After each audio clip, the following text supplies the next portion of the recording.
Selesai asyar, aku duduk di teras masjid sambil ngelamun. Udara panas, suasana sepi, aku mulai bosen kayak nunggu undangan buka puasa yang gak kunjung datang. Mata aku nyasar ke sebuah pelang jalan, arah ke Solo. Aku mikir, ke Solo aja lah. Kayaknya aku belum pernah jalan kaki ke Solo. Semangat backpacker dadakan menyala, langsung kapkus jalan kaki. Pas ketemu orang pinggir jalan, aku tanya, "Pak, ini bener arah ke Solo?" Bapak-bapak itu jawab santai sambil ngelus jenggot. "Iya mas, ambil kanan, lurus terus, nanti ngelewatin Seragen." Aku nelen ludah. Seragen itu dengernya aja kayak nama pegunungan. Aku coba nebak resiko sambil bertanya, "Pak, ngelewatin hutan nggak ya? Takutnya malam-malam ketemu kuntilanak tebar promo." Bapak itu ketawa geli. "Ada sih, tapi jauh. Santai aja mas, masih rame kok." Aku hembuskan napas panjang. Dengan keyakinan setebal kulit martabak telur, aku pamit. "Ya sudah, Pak, makasih ya." Bismillah. Langkah kaki kecil, tasbih genggam erat, jalanan panjang terbentang. Entah Solo itu berapa kilometer lagi. Yang penting, niat sudah jalan, kaki sudah melangkah, dan dompet. Bismillah, hemat.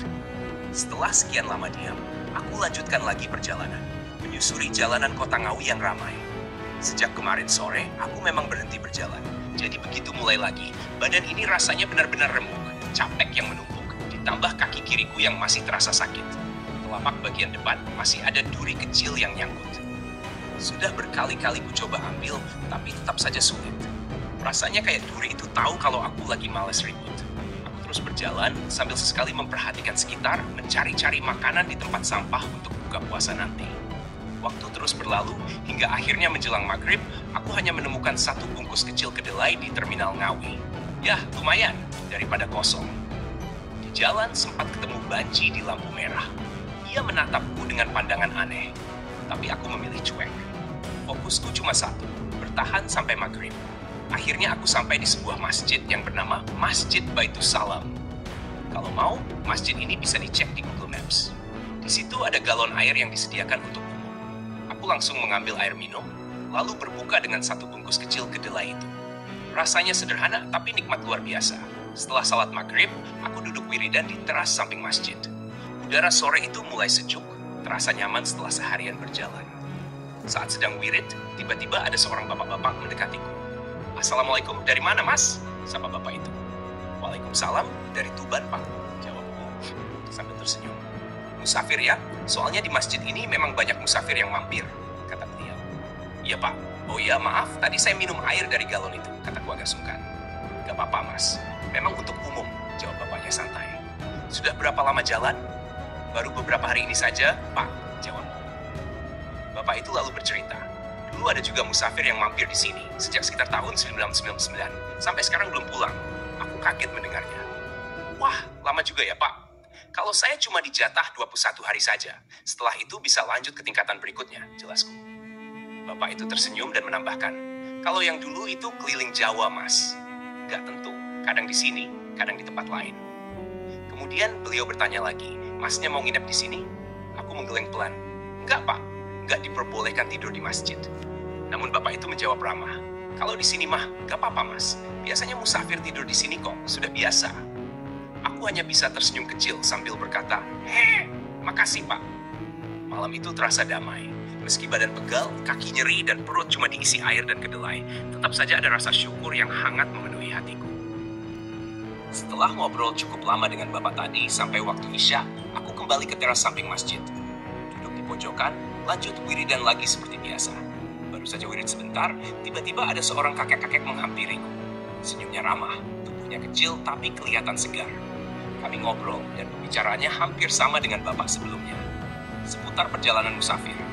Belum lama ngobrol, si kakek berkata, "Bentar ya mas, jangan pergi dulu. Saya mau kasih sesuatu." Aku mengangguk saja. Kakek itu pergi sebentar, sekitar 5 menit, lalu kembali sambil menyerahkan sebuah amplop kecil.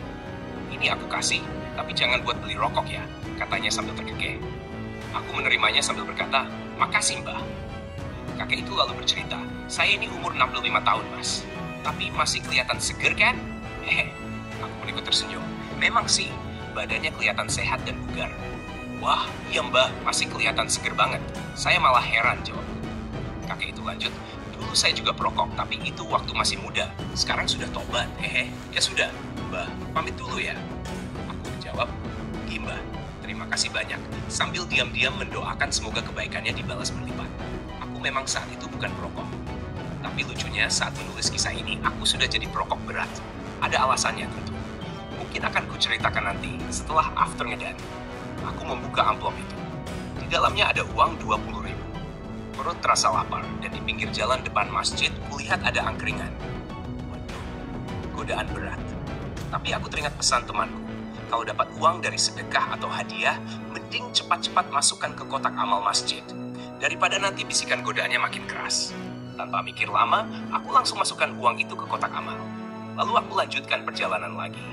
Jalan yang kulewati lumayan ramai. Lampu-lampu jalan juga terang. Mungkin karena ini jalur utama kota. Aku terus berjalan melewati perkampungan-perkampungan kecil, sesekali mencari-cari tempat sampah kalau saja ada sisa makanan. Tapi malam itu nihil. Tidak ada satupun yang kutemukan. Tidak lama kemudian, hujan mulai turun rintik-rintik. Aku berjalan sambil menundukkan kepala, hingga dari kejauhan kulihat ada menara masjid yang dihias lampu warna-warni. Dari speaker terdengar suara seperti pengajian. Dalam hati aku bergumam, kalau ada pengajian, biasanya ada makanannya. Lumayanlah buat ganjal perut. Aku mempercepat langkah ke arah masjid. Tapi saat sampai di jalan dekat masjid, hujan deras turun tiba-tiba. Aku terpaksa berteduh di teras sebuah bangunan kecil, sepertinya sekolah TK. Karena lelah, aku pun tiduran di situ. Hujan deras menjadi lagu malamku, ditemani nyamuk-nyamuk yang mulai berdengung. Dalam tas plastikku ada sisa kulit jeruk yang wanginya masih segar.